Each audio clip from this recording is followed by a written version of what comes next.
বন্ধু হাসতে হাসতে, তুই তো হাফসারে পছন্দ করিস, মেসেজ দে না রে ভাই। ইমরান চোখ নিচু করে, ভাই আমি চাই ওরে, কিন্তু ওরে হারাম পথে ডাকলে আল্লাহ আমারে মাফ করব। হাফসা বসে, হিজাব পরা, কুরআনের আয়াতে চোখ। হাফসার ভেতরের ভাবনা,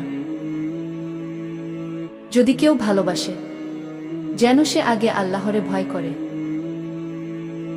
তবেই তার ভালোবাসা হবে হালাল, পবিত্র।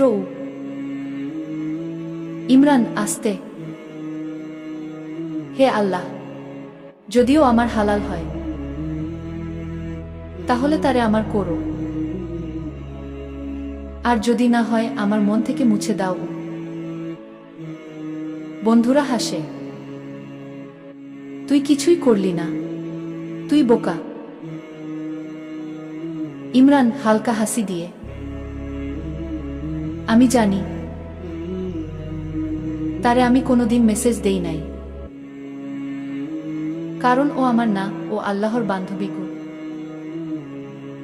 যে সম্পর্ক হারামের পথে যায় না, আল্লাহ তার বরকত রাখেন।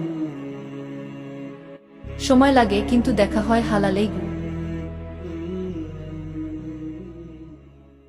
ইমরান চোখে পানি, তুই আমার ছিলি না, তুই আছিলি আল্লাহর বান্ধবী। আজ থেকে তুই আমার স্ত্রী, আল্লাহর হুকুমে কি। হালাল ভালোবাসা কখনো হারায় না, পবিত্র সম্পর্ক।